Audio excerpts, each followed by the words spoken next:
You know, 1 in 25 adults across the country lives with a serious mental illness, such as major depression or bipolar disorder. A statistic Dr. Kay Jamison knows all too well, not only as a professor of psychiatry at Johns Hopkins University, but as someone who was diagnosed with bipolar disorder herself. Her new book, Fires in the Dark, chronicles her road to healing and offers hope for those who are suffering as well. Please welcome Dr. Jamison to our studios. Good to see you. Delighted to be here. So you've written about your highs and lows when it comes to living with bipolar disorder. When did you know you needed to get help? Too late, but I was 17 when I first got sick, when I was a senior in high school, but I didn't really get psychotic, wildly manic until I joined the faculty at UCLA as a young assistant professor in psychiatry. And at that time it was a medical emergency, so I hadn't any choice but to get help. Like a lot of people, I just denied what I was going through.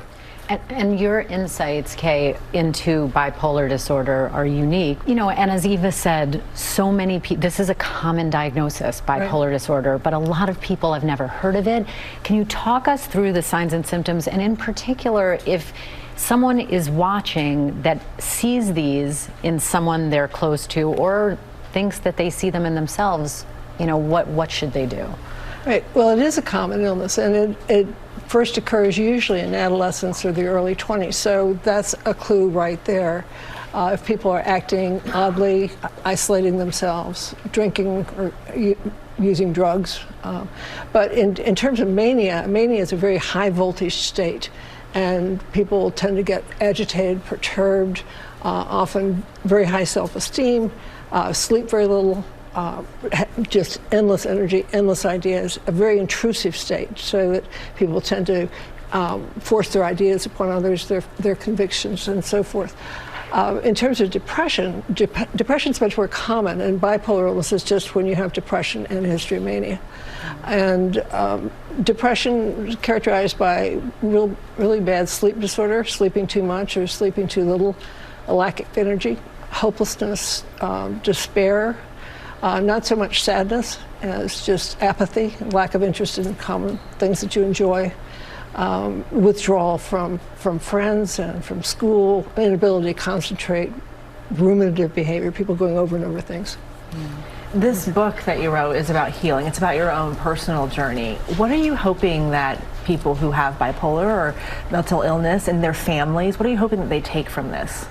Well, I hope that they take that there's a lot of hope, and that it's a hard journey, and that it's actually a history of healers, psychological healers in general, over the ages going way back to the Neanderthals and so forth. So this is a problem that's been around for a very long time, and the question is, who are the great healers and how they healed?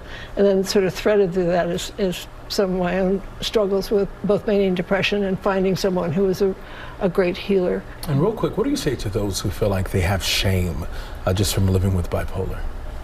There's absolutely nothing to be ashamed about. I mean, it is an illness. It's a genetic illness that runs in families. People have no control over what they do. What people do have control over is getting help and extending compassion.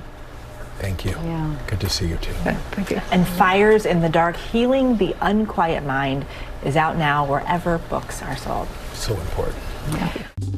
Well, hey there, GMA fans. Robin Roberts here. Thanks for checking out our YouTube channel. Lots of great stuff here. So go on, click the subscribe button right over here to get more of awesome videos and content from GMA every day, anytime. We thank you for watching, and we'll see you in the morning on GMA.